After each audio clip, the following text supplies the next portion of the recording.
আমি আগে থেকে জানতাম, কিন্তু মূল শক্তিটা আড়াল থেকে যারা খেলতেছে এদেশের মুসলিমদেরকে নিয়ে, এদেশের মুসলিমদেরকে ধ্বংস করার জন্য, এই মূল শক্তিটা হলো হিন্দুত্ববাদী ভারত। এবং এদের খেলাটা এত বেশি বিস্তৃত, এদের মায়াজাল এত বেশি বিস্তৃত যে এরা এদেশকে ধ্বংস করবার জন্য একটা লম্বা প্ল্যানিং করে রাখছে। এদেশের ইসলামকে ধ্বংস করে দেওয়ার জন্য, ইসলামপন্থীদেরকে ধ্বংস করে দেওয়ার জন্য, তাওহীদবাদীদেরকে ধ্বংস করে দেওয়ার জন্য একটা লম্বা প্ল্যান করেছে। সেই প্ল্যানের অংশ শুধুমাত্র শেখ হাসিনা নয়, সেই প্ল্যানের অংশ নতুন উপদেষ্টা কমিটিতে থাকতে পারে, সেই প্ল্যানের অংশ নেক্সট পার্লামেন্টারি সদস্যদের মধ্যে থাকতে পারে, এই প্ল্যানের অংশ সেনা কর্মকর্তা থাকতে পারে, এই প্ল্যানের অংশ সচিব থাকতে পারে, আমলা থাকতে পারে, এই প্ল্যানের অংশ বিরোধী দলীয় বা সরকার দলীয় বা আগামী সরকার যে গঠন করবে ওই দলের বড় নেতাও ওই প্ল্যানে থাকতে পারে। কথাগুলো একটু জাস্ট টাচ দেওয়ার জন্য বললাম, নামগুলো বললাম না, কিন্তু আপনারা বুঝে নেবেন প্রিয় মুসলিম উম্মাহ ও আমার জাতি, যদি জাতীয় আন্তর্জাতিক চক্রান্ত আমরা না বুঝি, আল্লাহ না করুক মায়ানমারের মতো, ফিলিস্তিনের মতো অবস্থা আমাদেরও হবে। এই চট্টলার মুসলমান, আপনাদের কাছে প্রশ্ন করতে চাই, চট্টগ্রাম কি হিন্দুদের? তাইলে দিনে দুপুরে আমার ভাইকে কিভাবে কুপিয়ে হত্যা করতে পারলো, এই সাহস করতে পাইলো? আমি নিজে জানি, আমি নিজে পোস্ট করেছি। আমি আসতে চাইছিলাম, শেখ হারুন ইজার ভাই ধারণ করেছে, নাহলে আমি আসতাম। নব মুসলিম একটা মেয়ে ইসলাম কবুল করেছে, সে তার ধর্মে থাকতে চায়, ইসলামের থাকতে চায়, তাকে জোর করে আদালত চত্বর থেকে, চট্টগ্রাম আদালত চত্বর থেকে দিয়ে যাচ্ছিল হিন্দুত্ববাদীরা। এগুলো আপনারা জানার কথা। সচেতনতা খুব জরুরি।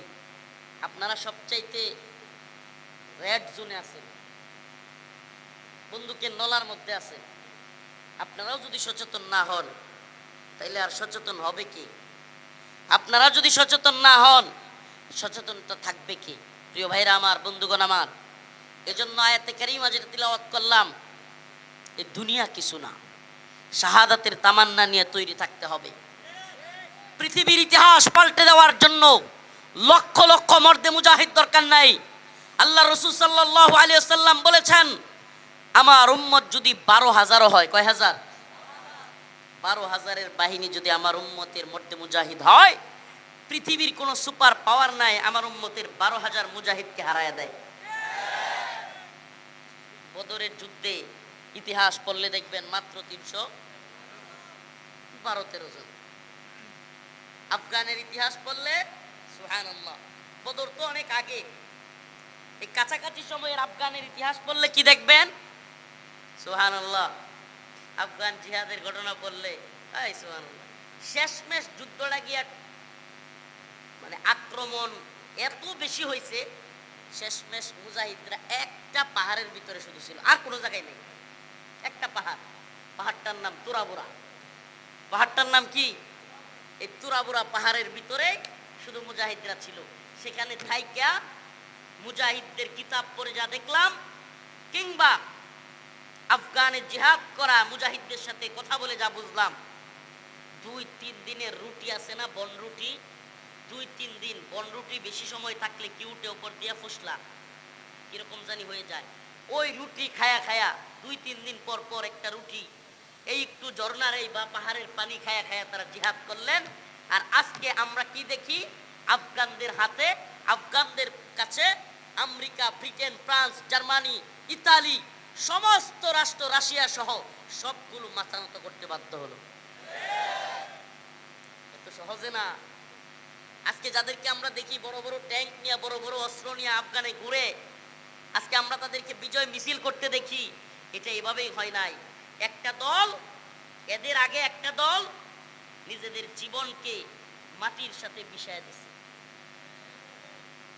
একটা বিরাট বড় কাফেলা, তারা নিজেদের জীবনকে দ্বীনের জন্য কুরবানি দিয়েছেন। এক কাফেলা তাদেরকে সিঁড়ি বানাইছেন, সিঁড়ি, যেই সিঁড়ির উপর দিয়ে হাইটা এই বর্তমান কাফেলা বিজয় চিনায় নিয়ে আসছে। তার মানে এত সহজ না। আমরা তো মাত্র হাসিনার বিরুদ্ধে, মোদির বিরুদ্ধে দাঁড়াইতে গিয়া অল্প কিছু আলেম উলামা মাত্র গ্রেফতার হয়েছে, মাত্র গ্রেফতার। বিজয় এত সহজে আসে না, এত সহজে বিজয় আসে না। আফগানের এমন অনেক অঞ্চল আছে যে অঞ্চলের এমন কোনো ঘর নাই যেই ঘরে বিধবা মহিলা নাই। এমন অসংখ্য অঞ্চল আছে যে অঞ্চলে এমন কোনো ঘর নাই যেই ঘরে বাবা হারা সন্তান নাই, সন্তান হারা মা নাই, এমন কোনো ঘর নাই। এত রক্ত তারা দিয়েছেন, এত জীবন তারা দ্বীনের জন্য কোরবানি করেছেন। ওয়ালা তাকুলু লিমান ইউকতালু ফি সাবিলিল্লাহি আমওয়াত বাল আহইয়াউ ওয়ালাকিন লা তাশউরুন। আল্লাহ রাব্বুল আলামিন বলেন, আল্লাহর পথে যারা জীবন দেয় তাদেরকে তোমরা মৃত বলিও না, বাল আহইয়া, বরং তারা জীবিত। ও মুসলমান, ইমানদার বাসকালীর মুসলমান, গ্রেট ইসরায়েল কিংবা অখণ্ড ভারত যারা তৈরি করতে চায়, আমরা বলি মুহাম্মদ আরবীর উম্মত। আল্লাহ রাব্বুল আলামিন বলেছেন, আন্নাল আরদ ওয়ারিসুহা ইবাদিয়াস সালিহুন। ও পৃথিবীর মানুষ, এই সমস্ত পৃথিবীর মালিক কে? আরো জোরে চিল্লায় বলেন কে? আল্লাহ বলেন, আন্নাল আরদ ওয়ারিসুহা ইবাদিয়াস সালিহুন। জমিনের মালিক আমি, আর ওয়ারিস সূত্রে এই জমিন আমি আমার নেক বান্দাদেরকে, সালেহ বান্দাদেরকে দিয়ে দিয়েছি। তার মানে আল্লাহর জমিন নেক বান্দাদের কাছে আল্লাহ পাক দিয়ে দিয়েছেন। আর এখন যদি কাফের মুশরিকরা থাকতে চায়, সূরত কয়টা?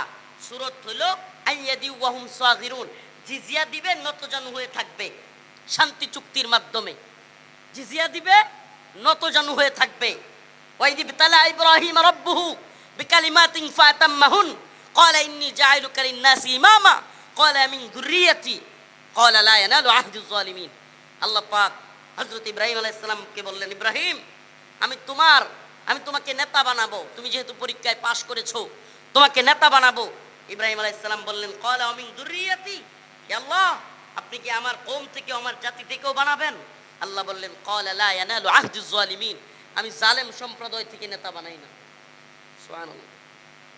তার মানে বোঝা গেল আল্লাহ পাক কাফের, মুশরিক, জালেম এদেরকে মুসলমানদের নেতা বানান, মুসলমানদের নেতা মুসলমান হবে। ঠিক কি ঠিক না? যার ইমানই নাই সে মুসলমানের নেতা কেমনে হয়? কথা কন না। যার ইমান নাই সে মুসলমানের নেতা কেমনে হয়? প্রিয় মুসলিম, প্রিয় ভাইরা আমার, বাসকালীর মুসলমান, শাহাদাতের নজরানা পেশ করবার মতো হিম্মত নিয়ে তৈরি থাকতে হবে। রাজি আছো তো মুসলমান? এ বীরচট্টলার যুবকেরা, যদি ডাক আসে দ্বীনের জন্য, ইসলামের জন্য, ভূখণ্ডের জন্য, এ ভূখণ্ড রক্ষা করবার জন্য, শহীদ হওয়ার জন্য কে কে তৈরি আছো? লিল্লাহি তাকবীর, লিল্লাহি তাকবীর। রাজি আছো তো ইনশাআল্লাহ? আমাদের পথ শাহাদাতের পথ, আমাদের পথ শাহাদাতের পথ। ইয়া আইয়ুহাল্লাযীনা আমানু ইসতাঈনু বিস-সাবরি ওয়াস-সালাহ ইন্নাল্লাহা মা'আস-সাবিরিন। আল্লাহ রাব্বুল আলামিন বলেন, হে ঈমানদার, ইসতাঈনু তোমরা চাও, বিস-সাবরি ওয়াস-সালাহ, নামাজ এবং কুরবান, নামাজ এবং সবরের মাধ্যমে। আল্লাহ পাকের কাছে কোনো কিছু চাইতে হইলে কেমনে চাইতে হবে? নামাজ এবং সবরের মাধ্যমে। আমরা নামাজ পড়বো তো ইনশাআল্লাহ? নামাজ পড়ি তো? আজকে থেকে কোনো নামাজ কাজা করব না তো ইনশাআল্লাহ? নামাজ কাজা করব? বলেন না, করব? হ্যাঁ, ঈশার নামাজ কারো এখনো পড়া না হইলে ঈশার নামাজ পড়বে। প্রিয় ভাইরা আমার, বন্ধুগণ আমার, আল্লাহ রাসূল সাল্লাল্লাহু আলাইহি সাল্লাম বলেছেন, মান তারাকা সালাতান ওয়াহিদান মুতাআম্মিদান ফাকাদ কাফারা। যে ব্যক্তি এক ওয়াক্ত নামাজ ইচ্ছা করে ছেড়ে দিল, সে কুফরি করলো। নাউজুবিল্লাহ, নাউজুবিল্লাহ বলে, কত বড় কথা, কুফরি করলো। নামাজ সারাটা কোনোভাবেই মুমিনের জন্য হইতেই পারে না, কারণ নামাজ তো ঐচ্ছিক বিষয় না, ঐচ্ছিক ইবাদত না। নামাজ ফরজ, ফরজ মানে বাধ্যতামূলক, নফল মানে ঐচ্ছিক। তো নামাজ কি বাধ্যতামূলক নাকি ইচ্ছাকৃত? ইচ্ছা করলে করলাম, না করলে নাই। বাধ্যতামূলক। নামাজ এমন এক ইবাদত যেটা ছাড়ার কোনো সুযোগ নেই। রাসূলুল্লাহ সাল্লাল্লাহু আলাইহি ওয়াসাল্লাম বিপদে পড়লেই, কোনো খারাপ লাগলে, মুসিবতে পড়লেই 2 রাকাত নামাজে দাঁড়ায় যাইতেন। সুবহানাল্লাহ। আল্লাহর কাছে চাইতেন, আমরা নামাজ পড়ে আল্লাহর কাছে চাইবো তো ইনশাআল্লাহ। আর সবর করব, সব কিছুতে সবর। সবরের ফজিলতের অভাব নেই। ইন্নামা ইউয়াফফাস সাবিরুন আজরাহুম বিগাইরি হিসাব। আল্লাহ পাক বলছেন, যারা সবর করবে তাদের জন্য আমার পক্ষ থেকে বিগাইরি হিসাব, মানে হিসাব নিকাশ ছাড়া তাদেরকে দেওয়া হবে। সুবহানাল্লাহ বলে, সীমাহীন। আল্লাহ পাক আমাদের সবাইকে দ্বীনের পক্ষে অটল অবিচল রাখুন, বলেন আমিন। হিন্দুত্ববাদী ভারত যদি দেশ দখল করতে আসে, তাইলে চট্টগ্রাম থেকে সব পালায় যাবেন নাকি প্রতিরোধ গড়ে তুলবেন? গড়ে তুলবেন তো ইনশাআল্লাহ।